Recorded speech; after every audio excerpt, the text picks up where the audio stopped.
It is great pleasure from Dan, Janet, and I that we are here to have with us Pamela Sams. She is with Jackson Sams Wealth Strategies.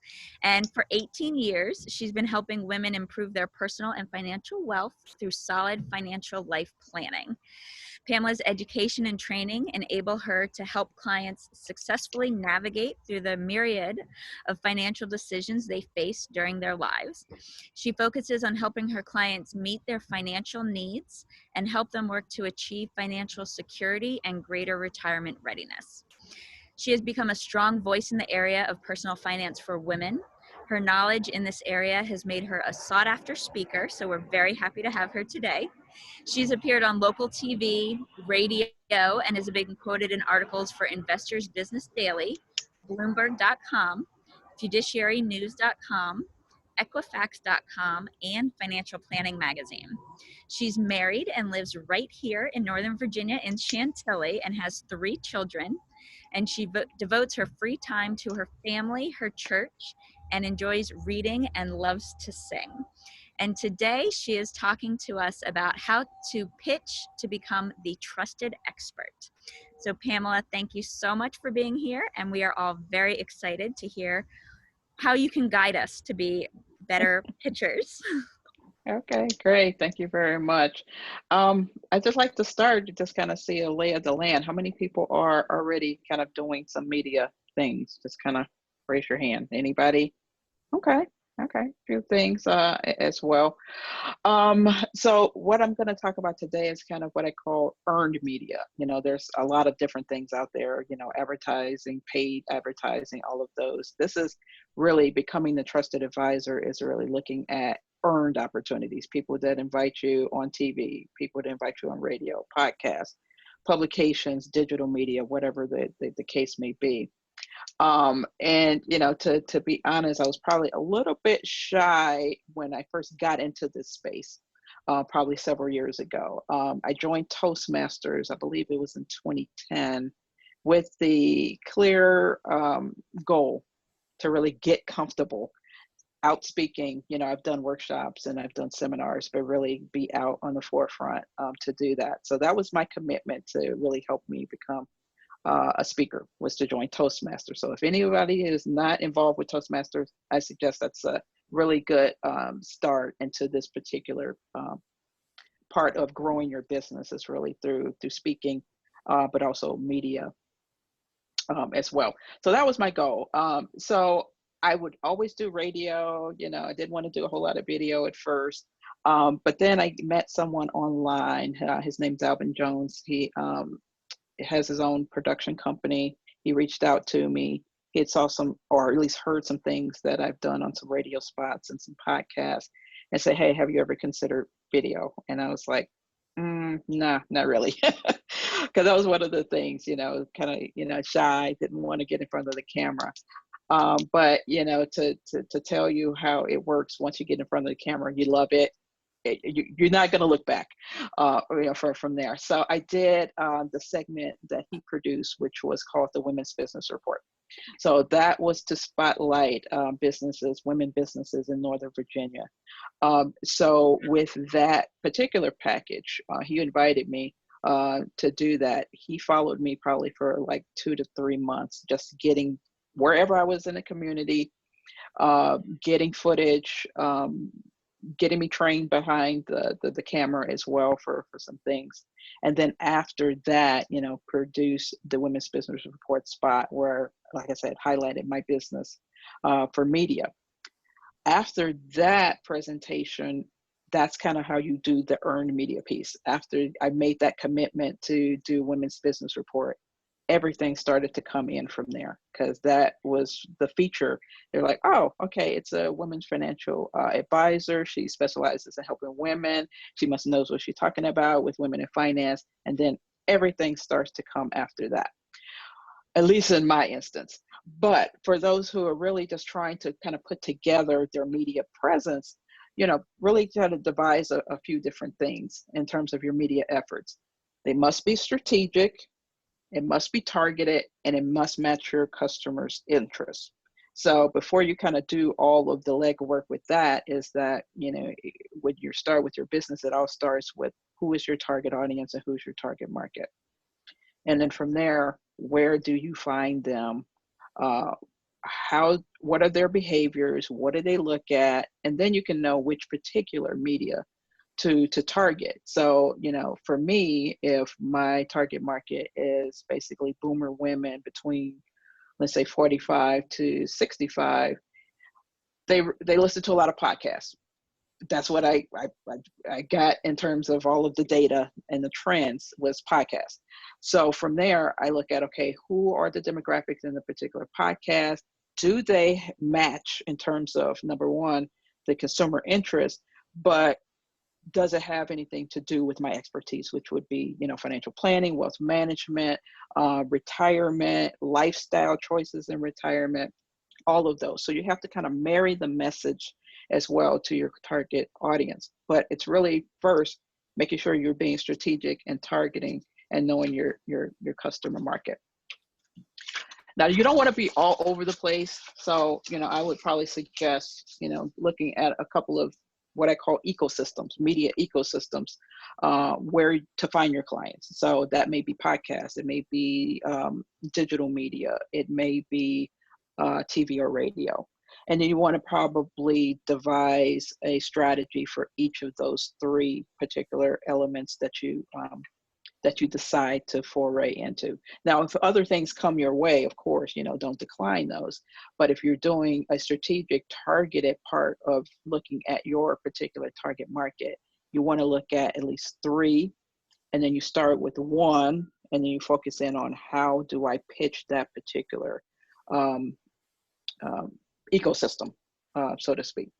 So for me, there's some things that I'm still looking at in terms of, TV. I have some local TV that I've done with Fairfax County Public Access. And then I also did over in Montgomery County Public Access. I did the A Woman's World from there. And that was some things that people had just kind of found me based on my message of being the trusted advisor for women in financial planning from there. So those are some TV spots that I've done. But in terms of looking at your media outlet, how do you pitch the media to do that? Number one, it has to be of interest to them, what I call media centric. So you can pitch the media all day long with something that, they're looking for stories to fill their time, TV, radio, podcast. So they're looking for content. You just have to make sure you stand out in your particular content. So making sure it's newsworthy, interesting, and engaging. So when you think about your business and what you can present in terms of your particular message, make sure it is newsworthy, make sure it is engaging to audience, and make sure it's going to be interesting as well. So when you're pitching these particular publications or TV or radio, you're really looking at the producer or the editor. So I'm still trying to, and if anybody knows any contacts, I'm still trying to do Good Morning Washington and Let's Talk Live as resources for me. So I have them in my database, just kind of to step back. The producers and editors of those particular shows, make sure you know how to access them. They have resources on their Twitter account and also their Instagram. So make sure you are following these particular publications and or media ecosystems that you want to target, because that's how you can kind of get feelers on what's newsworthy, what are they looking for, what are the stories, what do they look like, and then you know how to craft your pitch based on what you have been seeing for there. So make sure you do definitely follow, do any of those for those particular media outlets that you want to target as well. So top of mind should always be the needs and interests of the audience for that particular platform that you're targeting. And you always want to come from an empowered position. So, you're asking, but you're not begging. So you don't want to look like you're begging for a spot there. You want to say, okay, this is me, this is my presence, this is my expertise, this is what I have done. So when you're crafting your pitch, you want to make sure it's in there that way. So when Lynn read my my bio, you know, those were spots that I put in there particularly is number one, I've been helping women for the last, you know, almost 20 years. Number two, I've been a trusted advisor in the personal advice women's category. And then number three, I've actually been doing this in the community in various different spots. So that's where you're coming from in terms of crafting your pitch from an empowered position. That I have the expertise, I know what I'm talking about, and this is why you need to have me on your particular platform for there. Now, when you're also looking at crafting your pitch, you want to know kind of the culture of either the show, the publication, the podcast that you are focusing in on. So you don't want to come out of left field with something that's not of the culture of that particular show. So if you want to target, let's say, for example, a particular podcast, listen to the podcast that you know what kind of things that they are talking about and discussing, and you know maybe some of the questions that have popped up as well. So you want to know the culture of what you're targeting as well. So some of the things that you want to look at for targeting your perfect pitch is making sure it's, like I said, media centric. So you're looking at the particular platform that you're targeting, the culture of the show, you know, what type of things have been on there before. And then that's how you're going to, you know, craft it. For those people, you know, to make it just a little interactive, but of those people who have done media before, do you use any particular sources? You know, you could chime in whenever you want, and then I can continue. Any particular media sources or way that you've been contacting media so far? Anybody? Okay. All right. Yeah, Lynn? Okay.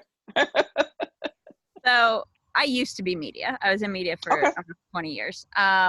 But so what I can tell you is for the biggest thing is to make sure, especially if you're going after the bigger platforms, usually that's going to be divided up into whatever section they're writing about. So you want to make Mhm. sure that you're targeting the right editor for that section. The best way to go about finding out who it is you need to talk to is anywhere on a publications platform, there's going to be a masthead. Make sure that you're looking at that masthead to find out who is actually in charge. If you're going for, we'll just use the Washington Post as an example. Do not reach out to the main editor. You are not going to Mhm. get seen. If you're looking for, you know, for financial rating, you need to be, or even whatever your industry, you might want to be looking for the business editor or the financial editor. So make sure that you do your research on that as to who is the best person to target. And a lot of publications are going to have writer guidelines on their website in Mhm. some fashion, to where they're going to tell you exactly how they want you to pitch them. And they are going to say what format they want you to pitch it to in. And they're also going to most likely going to be listing out what types of pitches they're accepting. Because one of the things Mhm. that you do want to make sure that you're looking at is, for instance, when I at my previous career, I was the editor of Northern Virginia Magazine, and if people came and they would pitch me to do a food critic piece on a restaurant, they need to do their research and see that I already had a food Mhm. editor and a food critic. So I'm not going to be accepting those. So make sure you do some of that research first and foremost. Um, and another tip from the mindset that I had as the editor was, you're asking to write something as a journalist, regardless of what your field is.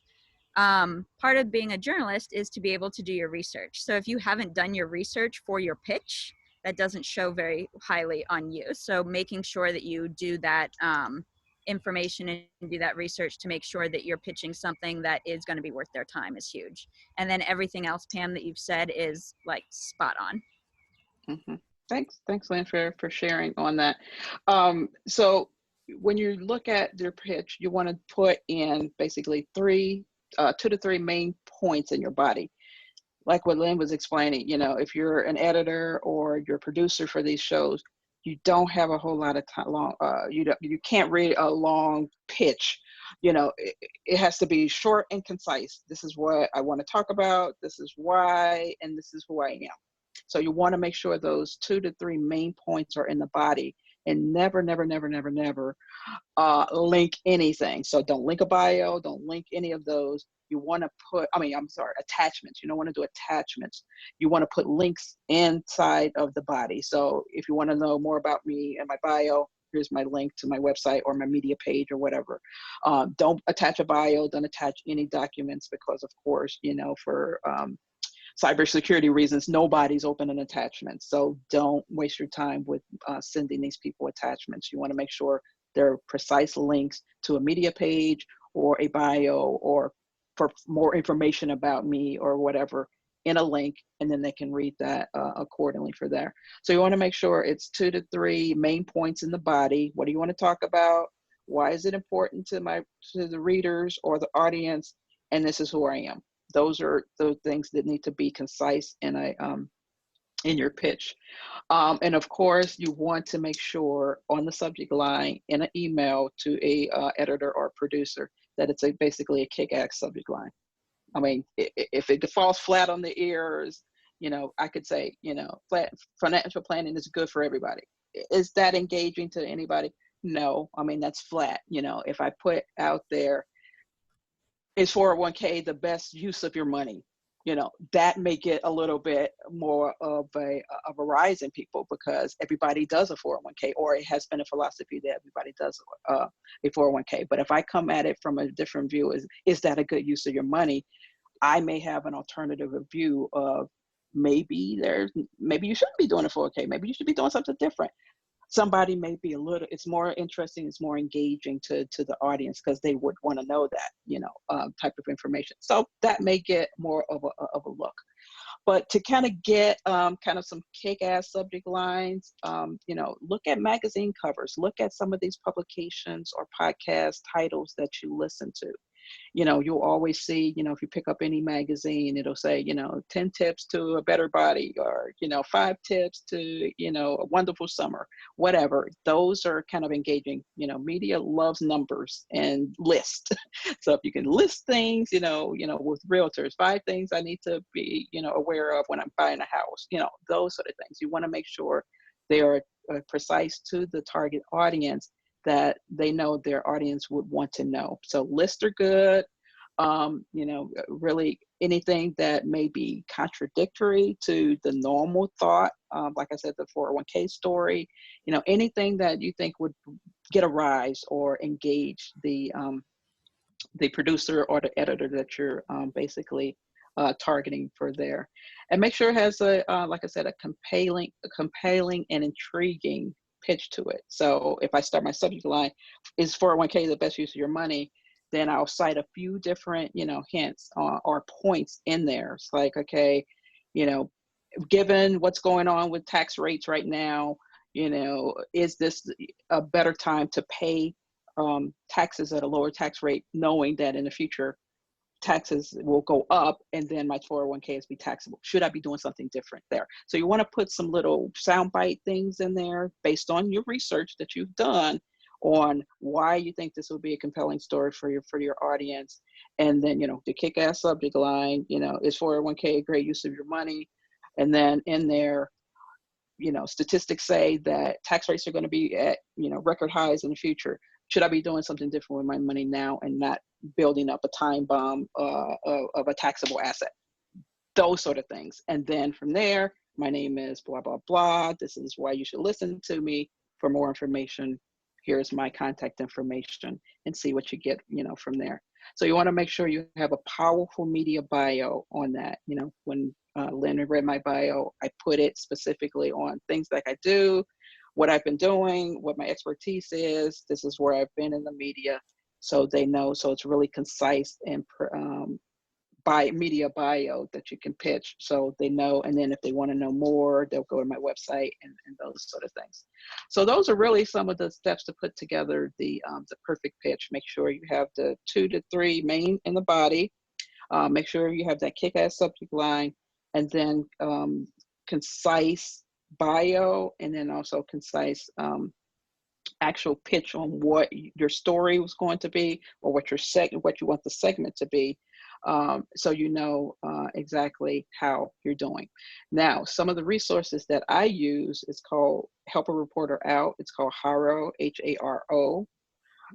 You can subscribe to it for free. There is a paid version, but I get the free version. And they will send you, how often you want to do it. I get one in the morning and I get one in the evening. And what it is that it will send out basically a list of publications, media sources that are looking for content and looking for experts in the area. And then I just go down, I just get the business finance section, and I also get a little lifestyle as well. You can basically categorize it on the topics you want to receive from Haro. And then they will say, hey, one maybe like, I'm looking for, an advisor who can speak on, the new, the CARE Act or the Secure Act. And then I'll take a look at, if there's some things that I want to share with that. And then every morning, what I do, this is part of kind of your whole marketing thing, usually on Monday mornings. But every morning I try to get it done first, because whoever hits the editor's inbox or producer's inbox first is usually probably who they're going to go with, because they don't have a whole lot of time for this story. And then they'll have a deadline towards the end of Haro. So it'll say, hey, I'm looking for somebody, an advisor, to talk about the Secure Act. We're looking for, blah, blah, blah. Deadline is, 2:00 today, 2:00 tomorrow. So I have kind of a template already in my email that I'll put a subject line, and then I'll put my things, and then I'll shoot it off, from there. So Haro is definitely a really good source if you want to get into that. And then I think one is called Talkwalker. Not Talkwalker. That's something different. I'm not doing it. I may be able to send it to the leads in the group on that. It's a different resource that I'm using, but Haro is the main one that I use. And then also, when you're kind of developing your pitches, and when you start thinking about targeting the media, is what I call a non-traditional calendar of use. You'll have, 4th of July, you'll have Memorial Day, you'll have those on your standard calendar. And the non-traditional is, hey, today is Raspberry Day, or today is I Love Peanut Butter Day, or, 5/29 was May 29th. So I sent things out on that because it was 5/29. So if you have a non-traditional calendar that matches your industry, it may be, for Linda, hey, it's, Smell a Rose Day.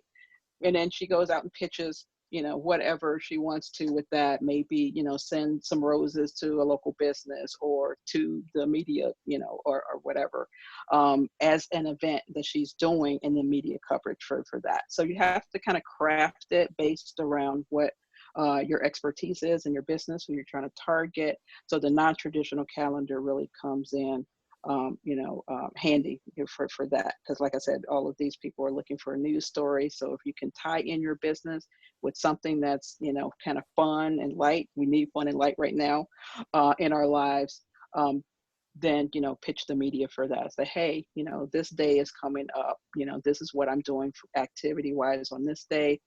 Maybe they'll cover it, maybe they won't, but you'll have that, or have you on for a segment to talk a little bit about that as well. So those are some of the things that I wanted to share. I know it was a lot in a small period of time, but any questions or thoughts? I have a question, Pam. Mm-hmm.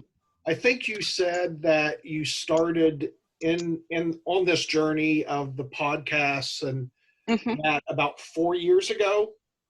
Correct? Is that what you said? The podcast for the social media, well, I'm sorry, the video, maybe about 8 years Okay. ago. So, was there a pivotal time in your business and your career that you went on a different kind of outreach? That I'm sure prior to that you were using the standard maybe ads in Mm-hmm. publications and things like that. So I'm curious, what was that aha moment that Yeah. caused you to make that move? Yeah, I got you. I understand that, Mark. Thank you very much for that question. It was really, as I have been working in my practice for the last, like I said, almost 20 years, I see common themes that women come to me with. And I just wanted a bigger platform to really kind to reach them. And I was like, what better way in terms of kind of a bigger platform would be, media present, for that. So that was probably the pivotal moment is how do I get access to a larger pool of people with my message, and my mission, because, my practice is my mission. It's like, how many women can I assist in financial planning to get them to secure their financial future? And, outside of just going outside with a megaphone, just try to figure out how the best way to do that, then that the media presence was a way to do that, to kind of reach the masses. Yeah, because the reason I ask is, we've certainly done, and knowing what I do in records management, um, Hmm. we have all the professional organizations that we're associated with, that we're certainly known in, um, but I don't know of podcasts that even Hmm. would reach out to my folks in the medical world or law firms, which are two big industries for me. Hmm. Hmm. So would the HARO be an avenue that I could explore things like that in those Yeah, industries? in those I'm industries. very specific. Yeah, exactly. And it would be, you can do, so for you, you can do, I think the law runs under the business one, but you can definitely do healthcare, as one of those areas that you want to take a look at and see what's going on that they're looking at in that industry. And for you, there's podcasts out there for, everything. I would probably do, I think it was called, just maybe Google, this podcast in this particular subject matter that you're trying to target. And then they'll kind of pop up a list of the podcasts that are targeted to those particular members as well. But, with yours, you can do, quite a bit. Is really just trying to focus in on, if I want to reach attorneys with, kind of document management type thing, hey, there's regulation that you need to, keep a certain amount, but now you can shred, or, you can do certain things. I would craft the message around that particular story. And then that's where, how you're targeting those particular, either you're going directly to those, or maybe an association that really focuses in on that particular group that you're Mhm. targeting. But if you get that, kind of story, that message together on, why they need your services, then, from there, you can always kind of plug and play which particular platforms you need to address from there. But for that, I would probably look at maybe trade association publications, and those sort of things. Yeah, and thank you. And we've gone Hmm. that way with doing publications, but I've never done anything that was TV related. So Hmm. you've sparked my interest. Okay. Thanks, Mark. Thank you, Pam. Hmm. Any other questions? I have a comment also, Yeah. to piggyback on pitching and how to kind of get your niche known. Is you can also go, instead of even pitching your own article, you can also go the route of taking a look at what the editorial calendar is, to see what Hmm. type of stories they have coming up. And then you can pitch yourself as a source for that. That's another way to go about it as well. But do definitely keep in mind that, for print publication, the deadlines are out Hmm. so far in advance. I mean, I know that usually if I were still in the media world at the magazine right now, I would be planning December. Hmm. So you have to get the timing down. Pam obviously is better to speak towards the broadcast stuff, but I mean, so keep in mind that people do work that far out.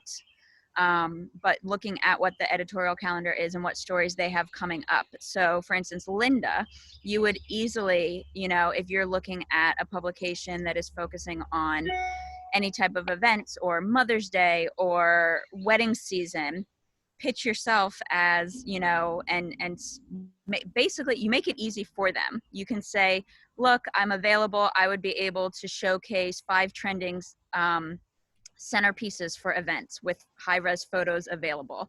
That makes it so easy because they know that they can count on you. And just being able to look at that and see how you can fit into what they already have planned, to see, because then you can be used as a source for the content that they already have planned. Mm-hmm. Yeah, just to add to that, Lynn, that's definitely great advice, because if you're doing publications, like you said, the lead time is really long on some magazines, even more. So if you are targeting those particular platforms, have the editorial calendar for that particular publication, so so for me, if I'm looking at probably who knows what's going to go on with colleges, but if I'm looking at, hey, what's going on with colleges, 529s, FAFSAs, all of that sort of thing, I'm probably way too late, because I'm right now in July, and that may be September timeframe. So I would have to start pitching that way back, maybe 2 or 3 months ago, to look at a publication that's going to come out in September discussing, college planning, college life, all of those sort of things. So have the editorial calendar for the platforms that you want to, or the publications, newspaper, magazines, all of those things. Media is a little more flexible, but those publications, you do have to have access to that editorial calendar, because you would be way too late on, hey, I got this great idea, but then you go to them and they're like, hey, we already, closed the books on that particular topic. So having that well in advance the year, what I do is every year I'll have an editorial calendar for the publications that I think I want to pitch. I'll have the non-traditional calendar, and then I can plan out the months that I want to do those particular event or activities. And then I know when to pitch when. So, if I'm doing something in college in September, I know maybe March, April, I need to start, looking at some ideas and pitching for that particular thing. If it's like, in a magazine type thing.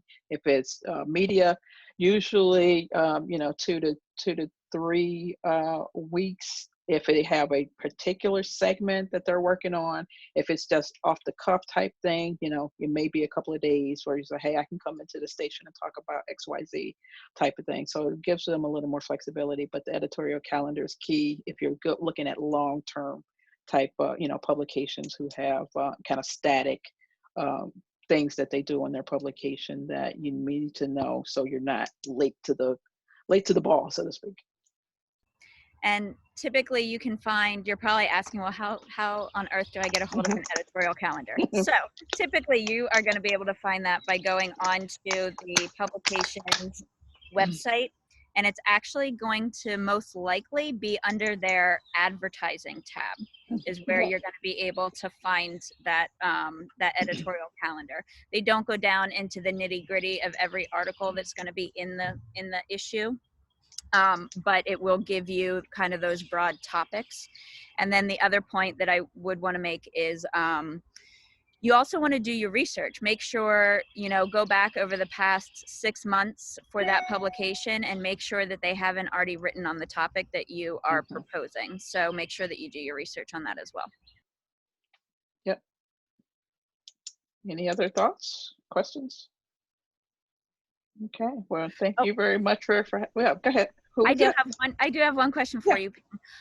With you doing the podcast, can you talk a little bit about the equipment that you use? I don't have my own. I usually guest on podcasts, but some of the equipment that I do use, I make sure I have a decent mic. And so I just bought, it's called I think a Blue mic or Blue Technology. So it's a separate one that I use for that, to make sure the audio quality is really good for that. And I also bought a basically it's a lavalier lapel piece. So if you want to do your podcast, you just basically, attach it on somewhere so you can get really good audio quality as well when you're doing that. And if you're doing videos or, like I said, I'm working on, some things for my YouTube calendar. So I bought a particular webcam for that. It's a Logitech 930. So it's a little more high res as well versus using, some of the things that may be attached to your laptop because the quality may not be as good. So you want really good high res video, and then also really, crisp audio when you start doing, podcasts and or video, if you're, kind of doing that in your own element. Fantastic. Anybody else have any questions or comments for Pam? Pam, your lighting is really, really good. So, Oh, thank you. I mean, everything is perfect. Are you just lucky by your setup, or what's your secret? Well, I mean, I think number one, I'm in my home office, so always make sure you're away from the light source. So, I'm facing my window right now, which is open. Right. So, that's good. But if I don't have that natural lighting, I do have a ring light. Yeah. Ring light. Okay. So you attach that to your computer, it's illuminates. So it's kind of hard to see in the daylight, but right. It basically has settings on brightness to give you a little more clarity on that as well. But like I said, if you're doing some really high quality video, like I said, I invested in a nice webcam to really, it adjusts the lighting, it adjusts the contrast, it'll also, bring it in. So if you don't want to see all your junk in your room, you can do, a green back screen, a green screen type thing, and it also kind of narrow your thing down for there. But lighting is definitely key. You never want to, be away, from there. You want your natural light if you're doing things during the day, and then make sure you get a kind of one of the ring lights to make sure you're illumined a lot better. So that little ring light is sufficient to. Yeah, it is. I wondered about those because, I know that the ones that are this big and can set back. Oh yeah. Are great, but... Yeah, those are great. Yeah. Yeah. If you're just kind of in screen in view, see, Janet has one too. Those little things illuminate a lot. They have 3 different settings on them, so you can go from one setting right to 2, and then it produces a lot of light as well. So yeah, I would invest in that if you're just doing kind of some at-home things, or things like this or presentations that you want to do on the web. Awesome, thanks. Yeah. I have one of those. I got it literally for like $5 at 5. Yeah, exactly. Yep. Yeah. Well, that's cool. That's good to know because, how many of us have ended up with buying cheap junk off of Amazon, and just to hear several of you having good luck with that is awesome. So, where did you get it, Glenn? You can see I'm sitting here in the dark because I have this side light, the window there. It's a real problem, and certain times of day it's just right. But well, I got mine from Amazon. Then I got the Logitech webcam I got from my account at Office Depot, and then I recently bought. I'm not using it today, but I have a separate green screen when I start producing videos. It's actually really nice. I bought it on Amazon as well, where I can attach it here to my chair, and it'll just kind of come out here within the frame, and then you could put things on the back. So, you don't have the background. You can, play around with the backgrounds as well. I got that on Amazon, maybe like $120, $150, pretty reasonable. If you do start doing a lot of things, from your home, like videos that you want to post or things like that, and you don't want kind of the messy background and you want to interact a little bit better with that, the green screen is probably really good too. Yeah. Cool. Thanks. Yep. All right. Well, this brings us perfect timing to the end of our conversation. However, one thing I see everyone has done it, but if you have not done so already, make sure